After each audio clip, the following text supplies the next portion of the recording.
Hey, everybody. Thanks for joining our webinar today on how to successfully automate your Snowflake data cloud.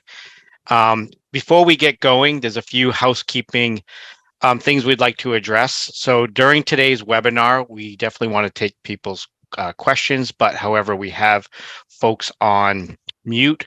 So if you would want to ask a question, please feel free to put it into the box for the questions and answers. And at the end of the webinar, we will happily address as many questions as we can to make sure everybody's getting what they want out of this. So if you want, we can do some formal introductions. Hello, everybody. My name is Keith Belanger. I am with Eon Collective. I'm the technical partner there. I also am a Snowflake data superhero and a certified Data Vault 2.0 practitioner. And I'm happy to be joined today with, I'll let them introduce themselves, but I got Dirk from VaultSpeed. Hey, Keith. Thank you for the introduction. So yeah, I'm Dirk Vermeijden, 18 years old with 40 years of experience. Background in 14 years in relational database systems, and then about in total 30 years of experience in business intelligence and data warehouse systems. Previously, I had a consulting company with my partner in crime, which is Pete, who is now also the CEO of VaultSpeed. And yeah, we started about in 2009 this journey, first with an accelerator, and now in 2021 we started VaultSpeed as a software company. Actually, the story how we started with DataOps is very special, because you would think it's a technical churn, but no, it was actually because we lost the deal against a Dutch company, and we don't like to lose against the Dutch, so that's why we chose DataOps. So yeah, I give the word to Guy, who can do his introduction for DataOps. Thanks, Dirk. Thanks, Keith. So yeah, my name's Guy. I'm CTO at DataOps.live. Snowflake data superhero for the last 4 years. I've only been in the data world about coming on for 6 years now. Prior to that, I spent 20 years building software development organizations of various sizes and scales. Just looking down the participants list, I see we got a lot of people coming in from the UK and Europe, where for a lot of people it's a public holiday tomorrow. So this webinar may be the very last thing that you do before you head off. So appreciate your time and effort. I'll be totally honest, I'm slightly disappointed. I'm only here because I misread my calendar invite, and I thought it said wine bar, not webinar. So that's why I'm but 45 minutes now. I'll see you all in the bar. Yeah, good for a wine bar. And I've got another one for you. My daughter always says, I do bad dad jokes, but here's a dad joke for you guys all. Where does a dad store his jokes? In a data vault. Sorry about that. It's a little bad humor, but a little bit more background on myself. And as I get into it, I really appreciate and I'm happy to have been asked to join in this webinar with both DataOps.live and VaultSpeed. And kind of going back, I've been involved in doing data warehousing for about 27 years. And a few years back when Snowflake started to come around, and even I've been aware of Data Vault, my first, I want to say opportunity where I had to do a Data Vault on Snowflake, I had to do everything manually. And I'm going to read a quote here by Kent Graziano. Automating design changes in the code to process data movement ensures organizations can accelerate development and deployment in a timely and costly effective manner, speeding the time to value of data. And the key word here is time. The first time I've implemented Data Vault on Snowflake, it was a lot of time. Snowflake has many features, and I think many of us who have used Snowflake are aware of them. There's lots of great features, but the time to learn and set up virtual warehouses, set up all the different databases, set up your compute using your zero copy cloning, and putting some level of orchestration and management around that takes a set of time. Then on top of that, the first time I went to go do Data Vault on that didn't have automation. And we were having to teach ETL developers and other data engineers in terms of how do you do hubs, links, satellites? How do you make sure you write all this code? So that overall initiative was it was well over a year before we were truly trying to bring value to the business, just because of all of the manual development we had to do. So over my journey, I eventually came across first with Vaultspeed and saw the acceleration in terms of how Vaultspeed allows data engineers to become data vault experts and not have to write code with their zero code capabilities, that you are now taking data coming from sources and putting it into your raw vault in a timely manner, without having to be an expert on how to write the code. And last year, I had the pleasure of also meeting DataOps and what they brought to the same thing in terms of the ability to bring automation to your aspects of Snowflake that ultimately take up time and really isn't going to bring value to your business, which could be, how do you manage your zero copy clones? How do you orchestrate your deployments of your data objects? How do you make sure your virtual warehouses and your RBAC are all being managed? And again, taking that time. So I was very happy to have introduced DataOps.live and Vaultspeed together, saying, if I could make the two of you work together, we would have this great end-to-end solution for business. And here we are today, very excited to have the both of you, both of your organizations, partner together and bring this solution to the table. I know personally, I'm very excited about what that will do for the organizations that I'm currently working with. So with that, I would like to go into a bit of a demo to give everybody a little bit of a perspective of how the two work together. But before doing that, I'm going to just kind of quickly walk through what the demo is going to do. I mean, when you're doing a data vault implementation on Snowflake, typically, right, we're trying to bring in that source data.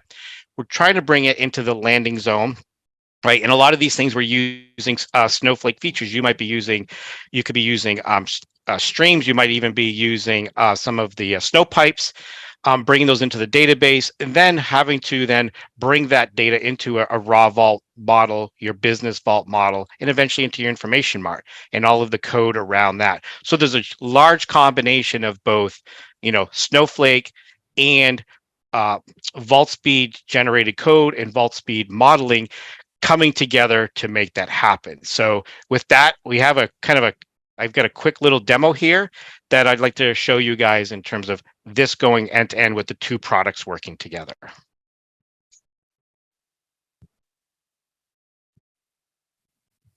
So here is our Vaultspeed DataOps.live integration demo. So let's kick it off in Vaultspeed, where I'm actually in the process of modeling a source to ingest it into my data vault. Now, Vaultspeed is well known for its no-code approach to data vault and data automation. How do they do that? Well, they do it by object and attribute tagging, like I'm doing here. I'm actually tagging this object as a many-to-many link satellite. Select it, set it, and boom, this is ready to be incorporated into the data model.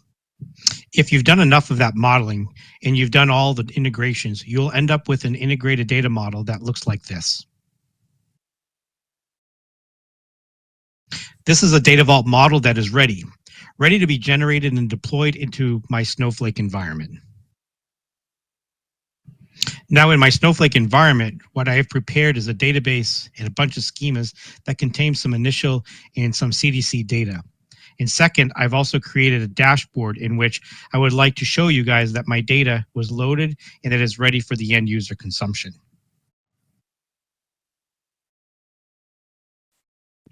As you can see, there is nothing in here yet. So this is the DataOps.live interface, and what you can see here is that a Vaultspeed folder has been added into the configuration. In that folder, you will find a YAML file, and that YAML file actually contains all the details that you need to include here in order for Vaultspeed, DataOps.live, and Snowflake to be able to work together. There's 3 steps here. There is the run manager. This will generate all the code and deploy it into Snowflake. And then we also have the orchestrator, which is developed by DataOps.live. an orchestrator that allows you to run not only the raw data vault, but also the business vault. All right, so let's kick off the pipeline. If I go to my pipelines, I select the correct one. I select the correct branch, which I want to deploy, which is my demo 2 branch. And I can finally hit the most important button that I'll hit in this demo, which is the Run Pipeline button. And this will kick it all off. So we'll start 5 steps. First, some initialization loading of all the secrets. The third step will actually do the entire generation of the code in Vaultspeed that hasn't already been done. It will deploy everything into Snowflake. Finally, the fourth and fifth step will load your data into the Snowflake Data Cloud. All right, everyone. So the first steps of the deployment have been completed. We see a job succeeded in the log here, and that means that our database has been fully deployed. So if we go into Snowflake now, and we refresh the screen here, you will see that a whole bunch of schemas have been created. If I zoom in one of the raw data vault layer, look at the tables, I can also see that a whole bunch of tables have also been created as well. Now the pipeline hasn't completed and finished, so if we go back to our pipeline screen and select our running pipeline, we can see that there is still a few processes at work. At this point, the foundation layer or the raw data vault is being loaded as we're speaking here. In second, also the business vault layer needs to be loaded as well. So we'll give that a few minutes longer to finish up. And job succeeded. So now I'm going to go back into Snowflake, hit run, refresh our dashboard, and see our data that can be consumed by the business. And that is our quick end-to-end demo. And I hope that gives everybody a quick tease about the 2 products working together.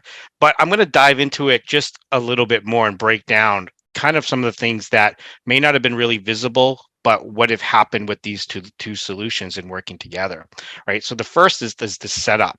You know, in having, I don't know how many people have experienced setting up Snowflake. It's great. It's managed, and you could give you the URL and then you go. But setting up your databases, right? Setting up your RBACs, setting up your virtual warehouses, setting up so that you can do all of your CI/CD through them. So how you're doing your dev, your QA, your production, and managing all of that, those objects through those environments. That setup from a DataOps.live perspective is pretty much almost like out of the box, right? Other than you doing some configurations and deploying. So you're starting to manage your Snowflake database much like a lot of application developers and managing your code, right? You're now managing Snowflake as code, and with DataOps.live, kind of orchestrating that through with all of the different solutions within there. Now we add on top the design and build that we can do with Vaultspeed that's specific to doing Data Vault, right? So now that I've created my, I can say that the databases within Snowflake, now we can go in and do our modeling and our designing in within Vaultspeed. And when we're done and applying those business rules, and then taking those scripts and then deploying them in reality, right? It was DataOps.live reaching into Vaultspeed and pulling out the orchestrations and the job schedules, pulling out all the DDL for all the tables and structures. When I say tables, we're talking about the raw vault, the staging, right? The working tables, the business vault tables, and the views that go around that, and then it orchestrating and deploying that out into the Snowflake environment, right? So you saw I push that button, deploy pipeline. It really is that simple, right? To sit there and say, I've taken all of that development I've done in Vaultspeed, and I've reached in with DataOps.live, pushed the button, and deployed hundreds of tables, hundreds of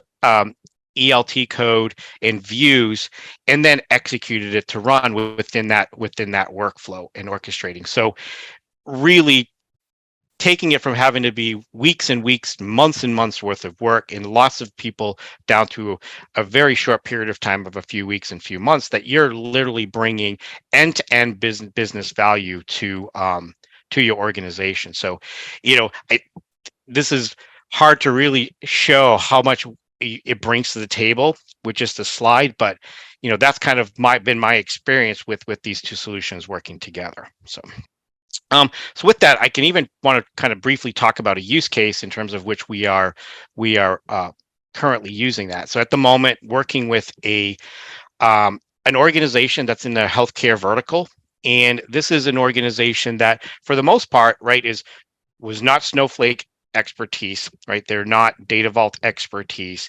so it was all new Snowflake for them. It was all new Data Vault for them, and not a very large organization. So these two solutions working together really allowed us to get really underway right out of the gate, right? So we were able to get our Snowflake accounts, and in reality, we started with our DataOps.live account, getting that set up, putting the Snowflake account on top of that, and same with VaultSpeed. In a matter of a few weeks, we were off and running. And again, these were folks that had zero Snowflake experience and or even Data Vault experience. So it was allow us to get accelerated and get going and bringing that business value, without having to become experts in Snowflake, ELT code, and everything else like that from a VaultSpeed or even a Data Vault perspective. So that's a little bit on the use case. So just also to back that up is, from Snowflake themselves, right, is that DataOps.live and VaultSpeed are clearly committed to offering speed, scale, efficiency to our joint customers. So a little bit of backing there as well from Snowflake is fantastic. So with that, I'd like to also transition us over into, some finer points that I really wanted to get out of this, right, which is end-to-end Snowflake automation, which I just talked about that, right? True automation, I've used Snowflake, I'm sure many people have, in many years without automation. I learned how to use all of the zero copy cloning and how to use virtual warehouses and how to use, snow pipes. And there's a lot there to take in and become experts at before you can get going underway. So bringing that automation to the table. Data products done right? Building data products is a big thing, right? And, you want to be doing Data Vault right so that you can bring those things to the table. And VaultSpeed brings that capability to make sure what you're delivering is done right. And then as well is making sure we're all doing this for our business users, right? None of this is happening just because we're all IT people and we're excited about playing with code and technology, but ultimately it's to bring business value, right? And getting our business users at the data they want. I like to call it, we need to be going at the speed of business, and DataOps.live as well as VaultSpeed allow us folks that are out there to meet and be able to go at the speed of business. Excuse me. So with that, I'd like to bring back Guy and Dirk back to the conversation. And one of the things that I'd like to hear, from you guys is, how does this bring more agility, responsiveness to the business, with their requests and what they want to be doing? And I'd like to get your guys' take on that. Yeah, so maybe I can kick that off. Thanks, Keith. I mean, I think in many ways, agility and responsiveness is the 1 + 1 = 3 of VaultSpeed and DataOps.live. When you one of the biggest challenges that has existed in data for a long time is this concept of modeling. And I have to spend a really long time modeling my data and getting it all exactly right before I start building it. Why is that? Well, it's because the time and effort it takes to change that model once I've got it implemented historically has been very, very long. And there are two things that you need to break that. First of all, you need a development and deployment process that allows you to physically make the changes and deploy them in minutes. So you need, previously, you used to give one release a quarter. Now we're talking about multiple releases a day. And secondly, you need a data model that actually allows you to make those changes and extend that data model without breaking things. So I think that's why from a Vaultspeed and a data vault perspective, having a model that allows a data model approach that allows me to say, look, I don't have to commit to this all now. Not to say you shouldn't do any upfront thinking, but a very agile philosophy is do the minimum responsible amount of architecture. And that's quite a powerful phrase, minimum responsible. It's a little bit open, but it means you don't just go at it and hope for the best. Think about it a little bit, get started, but then actually build something and then see how it works and see how people respond to it and then iterate through. So it's that combination of the agile kind of concepts built into Data Vault and Vaultspeed, and then the ability for DataOps to constantly say, look, let me cut a feature branch, let me test my changes in a feature branch. Am I happy with it? Yes. Review it with my stakeholders, then merge it to dev, do some testing, QA, and ultimately into production. And the ability to go through that entire cycle in 10, 15, 20 minutes in some cases. So I think the agility is critically important. I mean, we were talking to a customer the other day. It used to take them 6 to 8 months to get a first version of a data product out the door. They now do that in 6 weeks. And there's a lot of reasons for that. They're vastly more efficient and things, but part of it is because they don't stress on getting it perfect the first time. They accept that you'll never get it right first time, no matter how careful you are. So you may as well concentrate on getting something out the door quickly and start collecting feedback. Right.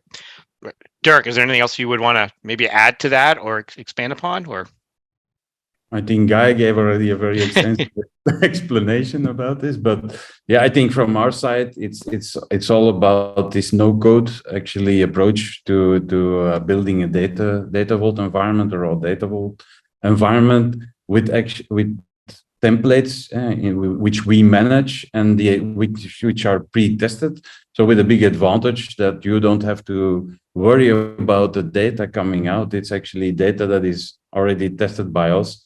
It's a huge job that you don't have to do anymore. Again, and adding to this agility is just creating your model, like Guy already says, building that model in our interface very simply. The basis is just your conceptual model. You build it in our interface, and after 1 or 2 or 3 days, you can have thousands and thousands of lines of code. Even we have customers that generate 100,000 of lines of codes every week. Out of Vaultspeed coming out and actually automating the loading of your data. For me, the most important thing I ever heard at a customer about this was that was a large Dutch bank that they said, I finally have the option to change my mind as an end user. It was a marketing manager, and he said, I can change my mind rapidly. And that's to end what the guy said also. I mean, you can do things wrong, but you are allowed to do that, and you can change it, and you can go on.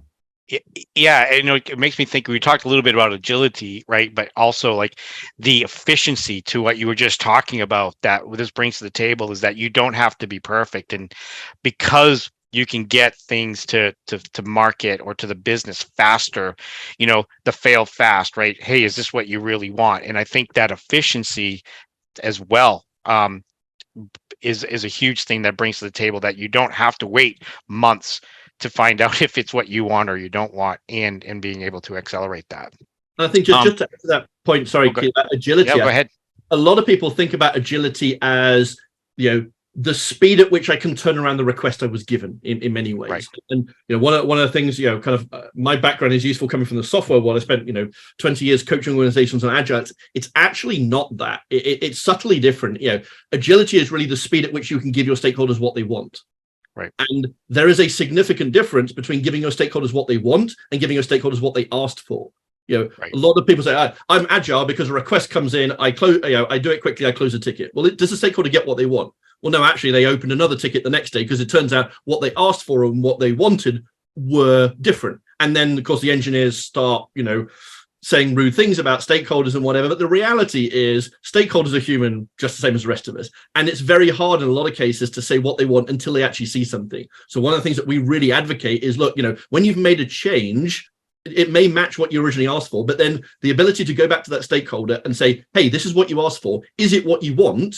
oh, well, actually, can I do it this way? Right. Make a change, redeploy it. Is that what you want? Or, oh, could we also make a change, redeploy it? But that ability to be agile, not just with the developer, but the developer and the stakeholder together, that brings orders of magnitude, because you're now not talking about how fast can I turn around a ticket. It's how fast can I turn around what would have otherwise been 3, 4, 5 tickets, as it might otherwise have been, to get the stakeholder what they want. And the most gratifying things I've seen is, like, face to face in an office, or in, on a Zoom call or something, where an engineer and a stakeholder are actually iterating in real time. Make a change, deploy it, wait 2 minutes, refresh my dashboard. Is that what you want? Oh, well, can we just add this? And going through that loop, not a development loop with the developer and the database, but a development loop with the developer and the stakeholder. And that's incredibly valuable. One thing, Guy, having used, using DataOps.live in real operations and real organizations, when I saw the feature branch capabilities, it brought a perspective to databases that I had never seen, right? You're now sitting there and I'm looking at an actual feature branch inside a database, not just let's all play nicely in the same database and not step on each other's toes, right? Which I think many people who have been doing data management for years was, who updated that table? What did you do to this, right? Who's that? Where now, the first time I deployed and I went into Snowflake and I'm like, what's this FB database, right? And it was a future branch, and that was great because now you can sit there. Now I'm seeing what exactly is going on with that particular release, right? And that was fantastic, So like you said, that agility to have that, perspective, and be able to deploy that and then fix it and do changes without disruption is great. Dirk, so Data Vault, and it's a methodology that people. Can you give a little bit more depth in terms of, for those who might not be familiar about what is Data Vault? How does it become a lean and faster methodology for organizations to use? Well, I think the most important thing is it's like the only type of standard on the market when it comes to a methodology of implementing a data system. I mean, it has as well a data model, as well as a methodology, as well as an architecture behind it. So it's a total approach. Secondly, it is built for automation. I mean, many of the other ways of working, they never were built to automate. There are no repeatable patterns in there which you can automate. Here, the ease of the objects allows you very easy to automate everything, and that's why we chose as an automation tool. You have to choose the right means for that, and so that's why we chose Data Vault. I think a third very important point about Data Vault is its resilience to change. I mean, what is the biggest problem if you are iterating a lot is the fact that you need to refactor a lot everything that is coming behind it. So a resilience to change means that change in your source doesn't reflect in your Data Vault structure. Many techniques are there with the links and stuff like that to ensure that changes in your source do not affect your raw Data Vault model. So that's the power of this model. It's really made for this agility, this change, and for automation.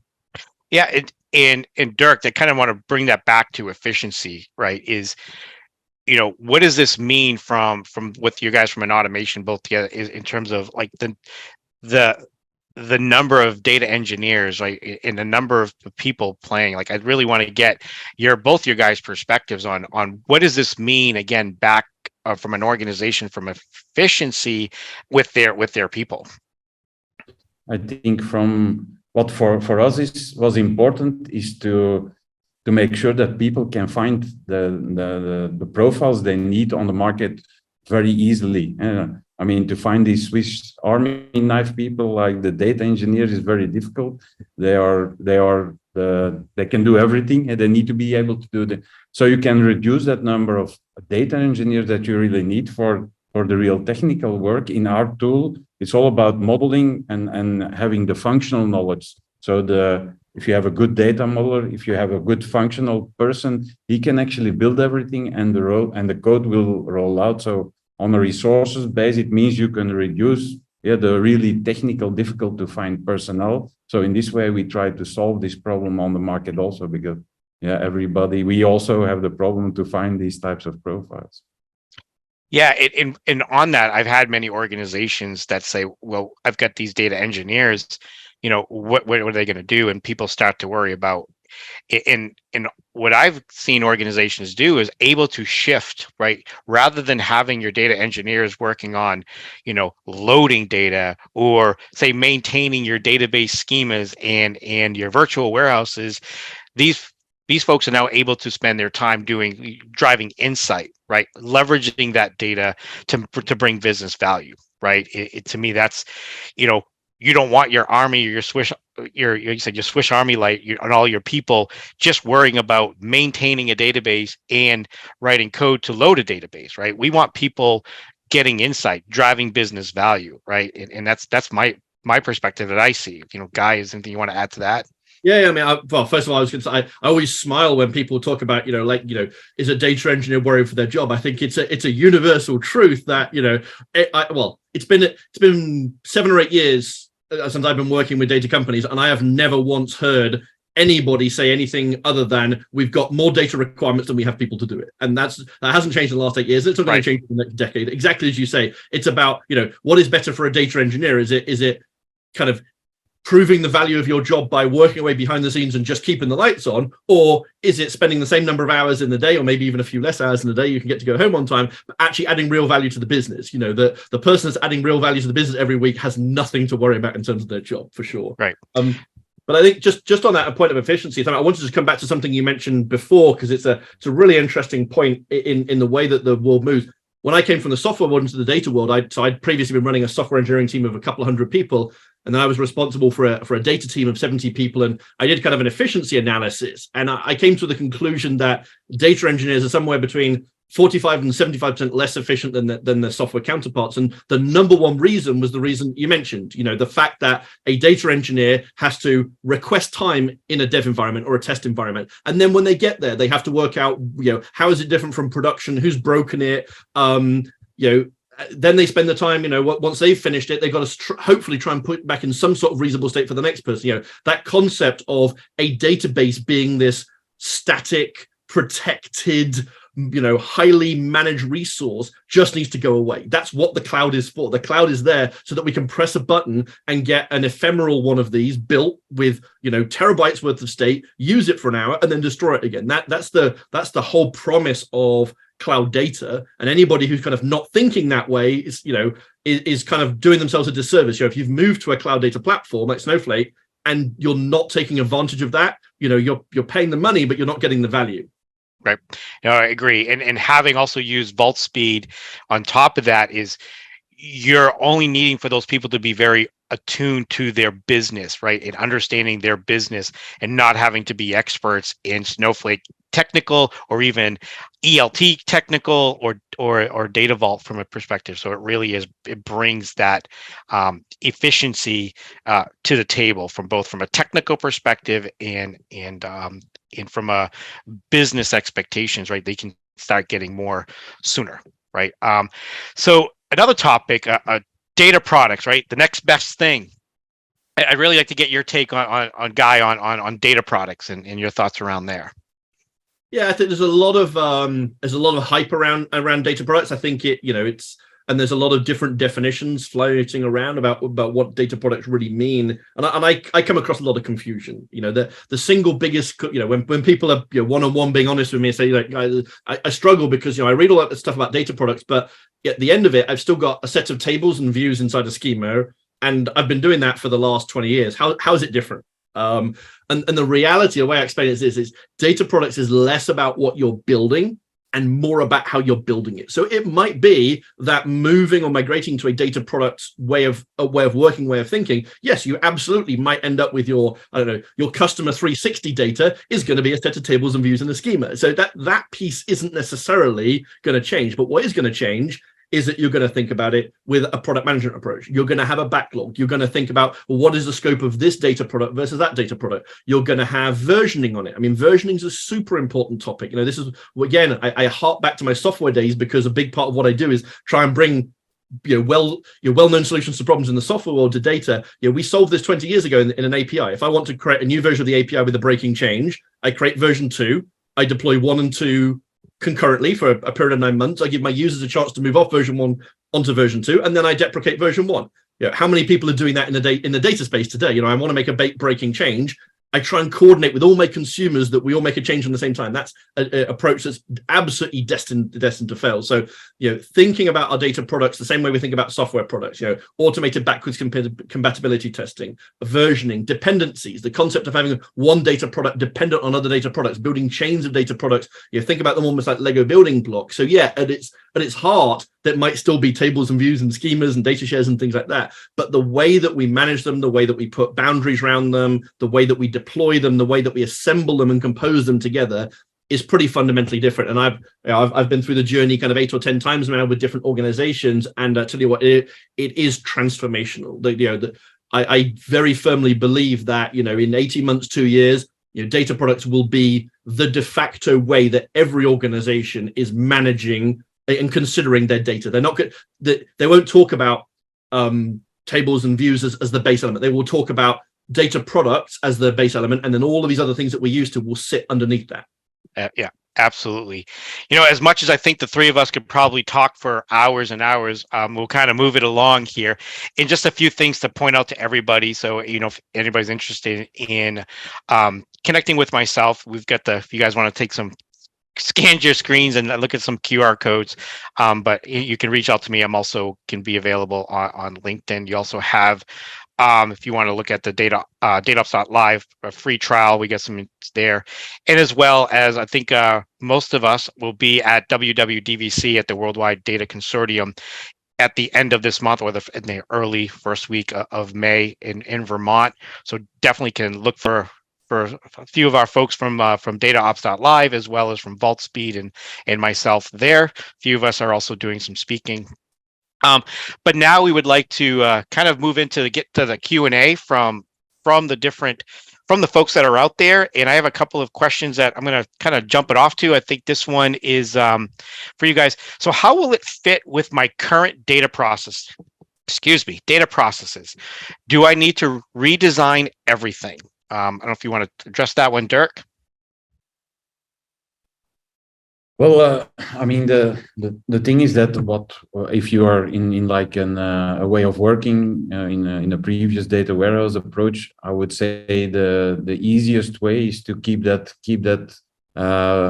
system up and running and use these, I would, second or third generation approach of this no-code automation to very fast, and together with the integration with DataOps, to very fast actually build your new data warehouse system and get things up and running in like weeks instead of years and years of development. And maybe after a year you have your everything that you need, and probably a new insights that you had to add all together in your new data warehouse system, because we are really talking about speeds. We have here an example of a big insurance company in the US that actually after 6 months already has 2,260 or something tables inside their data warehouse integrated in their data vault system, together with the business vault and insights on that. So that's the speed at which you can now develop. So the question is, would you want to keep these old systems actually up and running? I think it's better to build it in the new way and much faster, and having directly your new insights built into that.